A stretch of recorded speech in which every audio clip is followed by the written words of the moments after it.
Facing a cold shoulder from Europe and increased competition at home, Russia's Gazprom has struggled to assert dominance on the global energy market, prompting speculation the energy giant could have no choice but to splinter. With the Russian economy slipping into recession on the back of lower oil prices and Western sanctions over Ukraine, the Economy Ministry predicted Gazprom would produce 414 billion cubic meters of gas this year, an all-time low for the public company sitting atop some of the world's largest natural gas reserves. Gazprom's market capitalization has plummeted in recent years. Prior to the 2008 financial crisis, the company was worth more than $300 billion. Its value now hovers around $50 billion, trailing far behind the world's other major energy companies.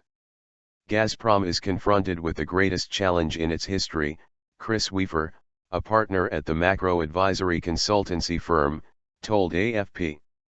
What remains to be seen is whether Gazprom becomes an appendage of the foreign ministry or evolves into a global energy company. The decline in Gazprom's value and gas production coincides with mounting tensions with the European Union, which has accused it of catering to Moscow's geopolitical interests instead of operating according to business principles.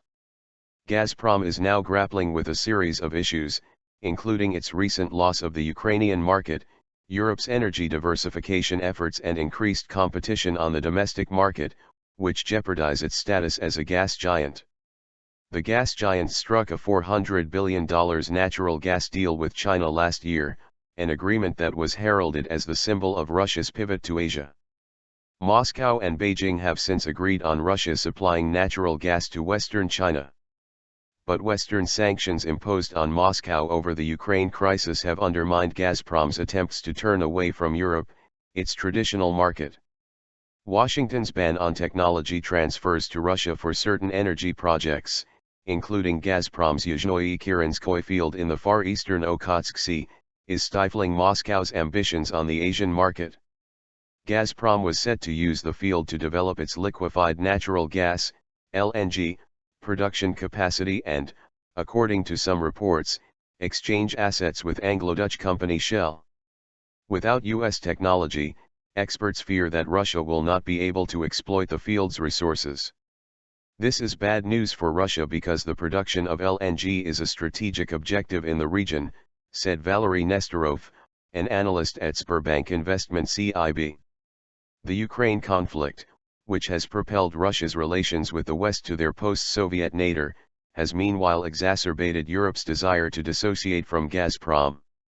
The company, however, has reiterated that Russian energy resources remain the most accessible to fulfill Europe's growing demand for gas. Gazprom's exports to Europe, which are expected to rise this year, still provide the company with hefty revenues in spite of lower energy prices. After the EU blocked Russia's South Stream gas pipeline project, which would have brought Russian gas to Western Europe via the Black Sea, Russian President Vladimir Putin announced the country would work on a new pipeline, the Turk Stream, which would run through Turkey. Gazprom is eager to complete the Turk Stream pipeline to bypass Ukraine in its gas shipments, but its construction, which was scheduled to start in June, has been delayed. Experts said it is unlikely that Ankara will make any decisions on the project until after upcoming general elections. According to Mikhail Korchemkin, the director of the East European gas analysis firm, there are next to zero chances that the pipeline will be completed.